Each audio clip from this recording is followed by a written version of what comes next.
We want to go back to our top story again, those historic talks between the Chinese mainland and Taiwan. And for a more detailed perspective on these talks, I'm joined by Fu-kuo Liu. He is a research fellow at the Institute of International Relations at the National Chengchi University. He joins us live now from Taipei. Thank you so much for joining us. Dr. Liu, what's your impression of the first day of talks? Is it as expected in your opinion?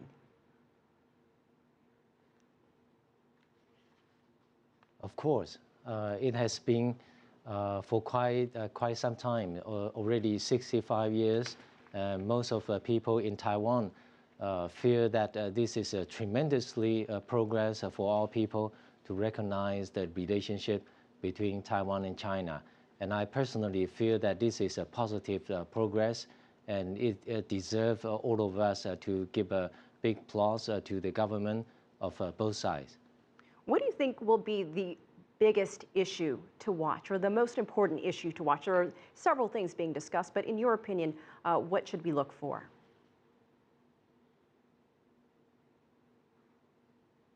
Of course, currently this is just the formal meeting between two ministers, and I think we should not give them too much demands from the very beginning. It has to go from very beginning a slow progress, and we can give them definitely applause. And I think from Taiwan, we are delighted to see such a progress to be developed, like the normalization of official contact, which I consider the most important part. Perhaps from this moment, cross-strait contact except the SAF and errors mechanism. This will be the new mechanism between two governments to develop. So I think after that, on the agenda already, a number of issues, even if there is no direct positive conclusion in this brief talk. But I think they have already put this as next agendas.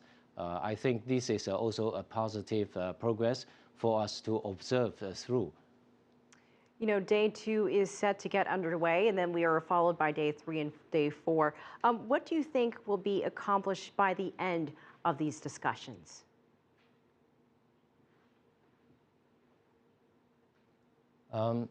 Currently, they are working on a number of very critical issues and also a pressing issue for the cross-strait relations.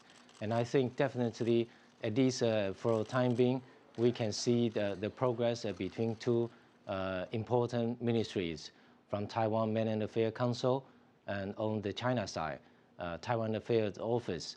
From now on, the ministers can meet regularly.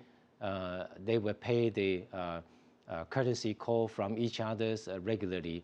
But of course, different departments inside the ministries will build on this working relationship, which I consider the most important part. It will move on to institutionalize this relationship between two ministries. So among all other important issues, like Taiwan students studying in China and Chinese students studying in Taiwan, we will be moving into discussing whether we should open up their health insurance and covering all these related things. So I think these are all very functional issues. But I think, as I mentioned, the most important part is to push and allowing two ministries to build this formal institutional contact, and it will become a regular event, not just between two ministers, but also among the officials inside two ministries. So this is the most important part, which I like to mention to you. And of course, this outside of SAF and errors mechanism, of course, some media friends are talking about whether this mechanism will gradually out of the stage, but I don't think so. For the time being, SAF and errors have been doing a tremendous good job for the last 6 some years. And they will continuously working more on the functional cooperation between two sides. So but cautiously of course, optimistic. official linkage starting from now, they would cover those. So cautiously Sorry? optimistic, Dr. Liu, we have to leave it there. Thank you so much for joining us from Taipei.